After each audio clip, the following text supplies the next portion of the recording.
this thing is an absolute beast at cutting your grass, but it doesn't mow autonomously, and walk-behind mowers already exist. So why would this remote-controlled lawnmower need to exist? Well, I tested it extensively, and there are 4 big problems that this thing actually does a really good job at solving. They're probably not what you expect, and I've just never seen a product like this at all. This is the Mowrator S1. This video is not sponsored, and Mowrator has absolutely no editorial influence on this review. After using it for a while, I'll talk about the pros and the cons throughout this video. So remember I said there were 4 main things that this could kind of address, 4 main groups of people that would be interested in buying this mower. The first thing that it addresses is kind of a big one for me, which is actually safety, which sounds counterintuitive. A robot lawnmower that you control, spinning blade on the bottom, sounds like not safety. It actually is pretty safe. I'll explain that in a minute, but the benefit here is that I have a field of Christmas trees. It needs to be mowed so the little seedlings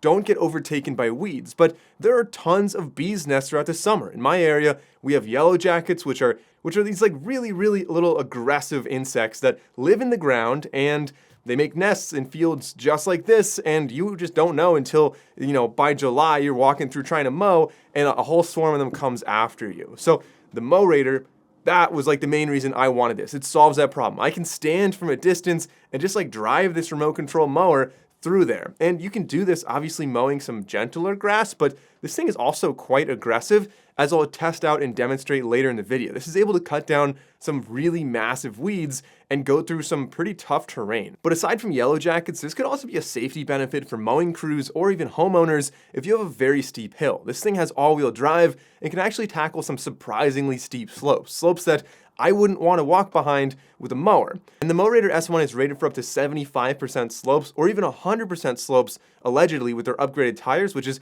a 45-degree angle, which is honestly on grass tough to walk up just even as a human. Obviously, conditions matter. If you have sandy soil, thick grass, wet grass, all that's going to play a factor there, but I think the benefit is that I'm not concerned at all about this trying and failing on a steep hill. It's just going to slide back down and it's not going to flip, but if it did, it's still really durable. Whereas pushing a mower on a steep hill is definitely dangerous. If you fall with the mower, obviously there's danger there. For my testing, this did a pretty impressive job driving up some very steep hills.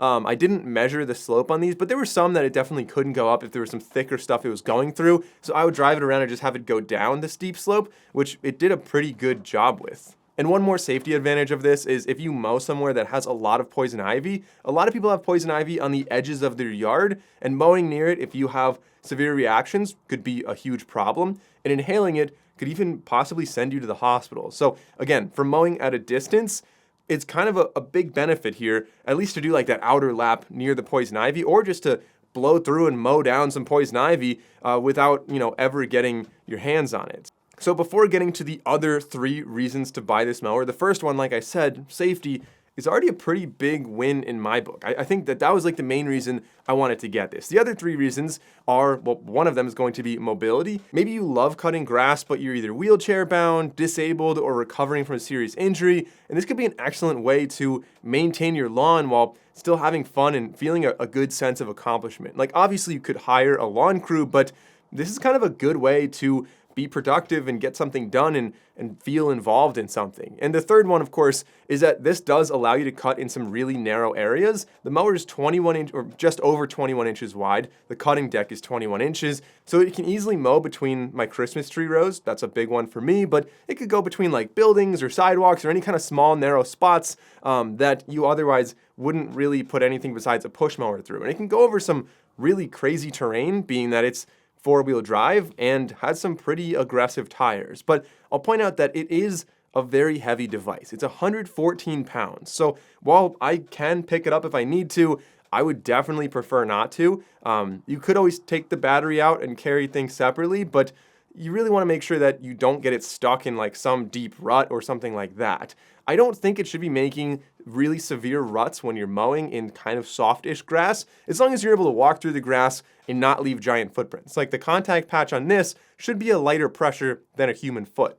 Now the fourth one's obvious. Like this is just a really fun device to use. If you or your kids hate mowing, this will definitely change that. But all of that sounds great, and I've obviously showed some B-roll of me using this, but does it actually work? Is it a viable solution? How well does this mow the grass? Well, let's head outside and see how it handles the tallest weeds I have. All right, so taking a look at this, you see we've got 5 different levels of height, but little complaint there, it's kind of hard to swing it back. Like it lifts the entire bagger up. 4-wheel drive, these were really easy to put on when we first got it. The 2 little stop buttons right here, you see it turns red, so kind of an indicator of if you're in green or red. So if someone is like, I don't know, in danger, you just hit that, it'll stop it on either side, and you can twist to unlock that. In here, you have the battery, and that's actually how you turn it on. So if you come closer, you'll see you've got a little latch to undo it, and the entire battery comes out. So you just disconnect it there, and you don't have to bring the whole mower inside the charge. You just plug that in and charge it. So that seems to be pretty solid. It's not that heavy. I think a lot of people could probably carry that inside. The little orange latch to hold it down, because this thing's meant to go over bumps and stuff like that. So I'll just plug it back in right here, close that latch, and then you can turn it on with the power button right here. Just press and hold that, and that should turn it on. On the front, we've got ultrasonic sensors. If you get closer, you can kind of see these all over. There's like one there, there's one here, and those are for obstacle avoidance or obstacle detection. So if you're mowing from far away and something's in front of it, that'll like alert you. But if you're mowing through really tall grass, there's also a bumper up here. If you're mowing through really tall grass, you might need to disable that, or like a big pile of leaves. The remote, I can show you the whole remote later, but essentially you have to hold these 2 down to start cutting. So I'm gonna cut all these tall weeds over here. We're gonna try that first. We've got different speeds. You go slow, medium, or fast. It kind of is a smooth sliding thing right there. You've got manual and smart right there, different blade speeds. That's the power right there. C1, watch this. So because I have the auto dumping bag, if I press and hold it, it'll automatically lift that up, and then I could drive forward and back and empty the bag. These 2 buttons right here are pretty cool. So if you look at the top of the remote, there's like turn around to the right or turn around to the left. So rather than just driving and turning around, you can just press that. It'll do like a little U-turn at the end, and then you'll be able to come back again. So again, getting started, you press and hold both of these, and then it'll prompt you, and you say cut start, and that turns it on. Taking the bag off is also really easy. If you get closer, you can see this little blue thing. You just spin that right here. So you spin it, disconnect it, and then it knows the bagger is off, and then you simply lift it up, and you can take it off. And you'll notice right there, it turns red when this lifts up. It has a sensor and it detects if the back is covered. It needs to be covered in order to drive it. So now it should just be shooting everything down in the back, mulching it. Let's see how it does. Blade starting. Please ensure safety.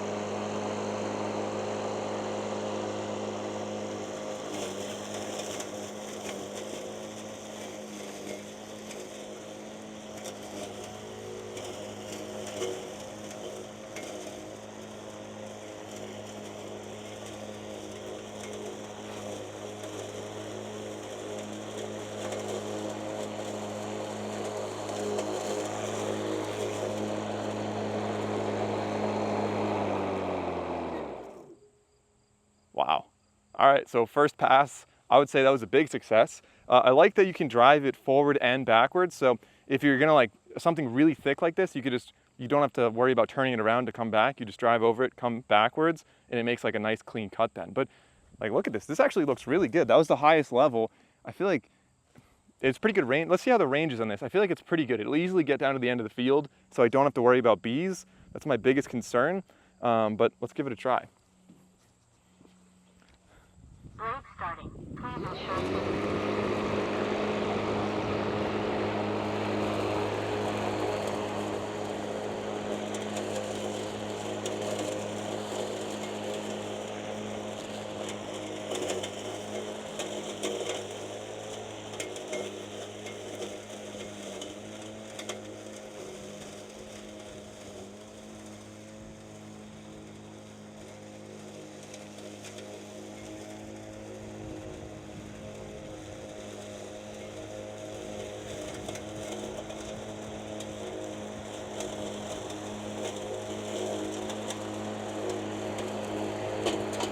All right, that was slow speed, by the way. Let's bring it up to fast, high speed, and see if it still cuts well. Please ensure safety.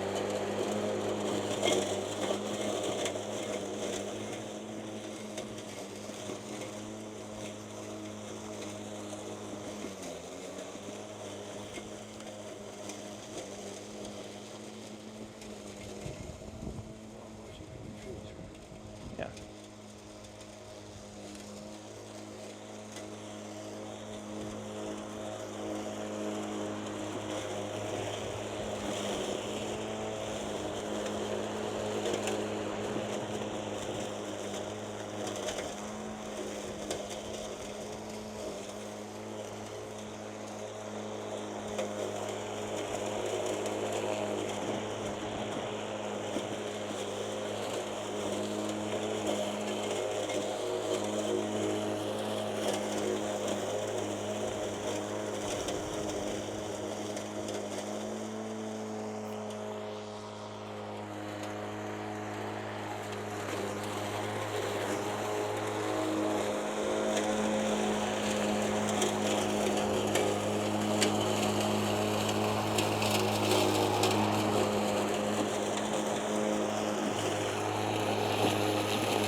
So you can see it does kind of a zero turn like that, which could potentially tear up your grass a little bit, but the tires are pretty soft.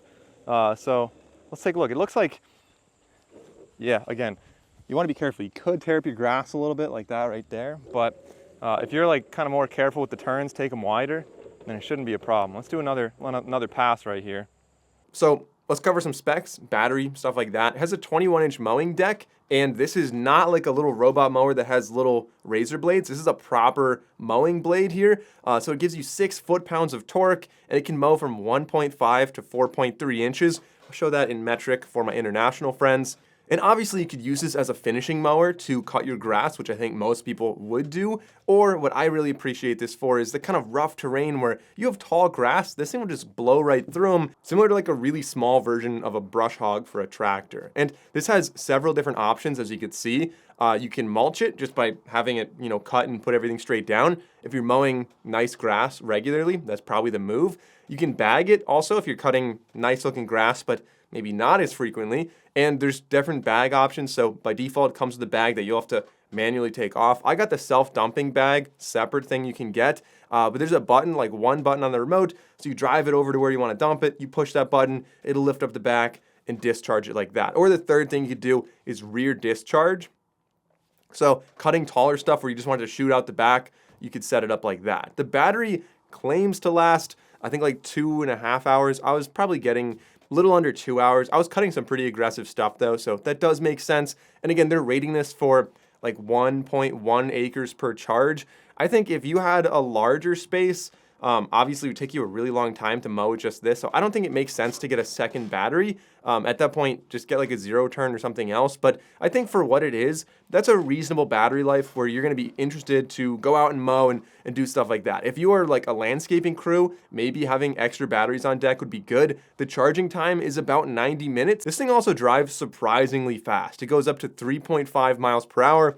1.5 meters per second, which is like a really fast walk. If you're hauling ass behind a push mower, you're probably going about that speed. Now, while this is pretty easy to set up, like putting the wheels on was a breeze, the controller, there's definitely a learning curve with that. It has tons of more advanced options, like one button to drive a straight line, one button to do like a 180 turn. The front has 4 ultrasonic sensors and a contact sensor, obviously. That's like your bumper on the front, so if it hits something, it'll shut off the blades. So you can mow like almost autonomously, but you still have to manually do it, or like full manual mode as I was doing. And this thing is really durable. It's an all aluminum frame, welded, and like Ben Schmakey from Authentic, he has one, and I've seen him like standing on it like a skateboard and riding it around. So, I mean, don't do that, but you could. It seems like it worked well. He's been doing it and it's fine. Technically, you can also put a plow on this for the winter, and it has these like cute little chains you can get for the wheels.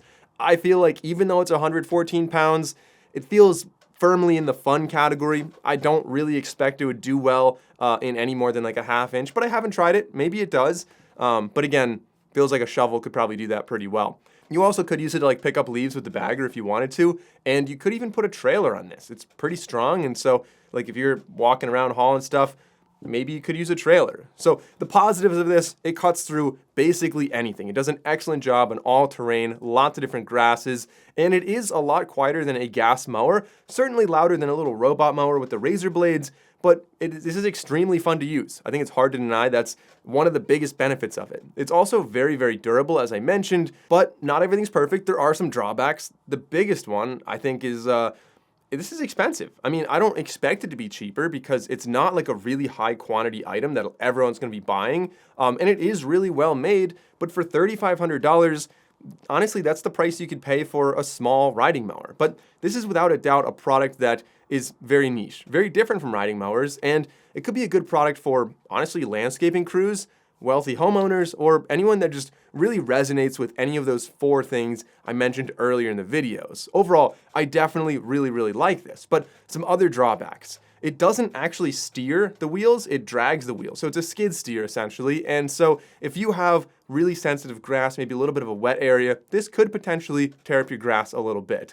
As I mentioned before, it is also really heavy. That's kind of a drawback in some ways, but otherwise, that's the Mowrator S1. After using it for a while, I kind of love using it. Is it for everybody? Absolutely not. Most people are not going to buy this to mow their grass, but it's great for those categories I mentioned, and it's just so fun to use.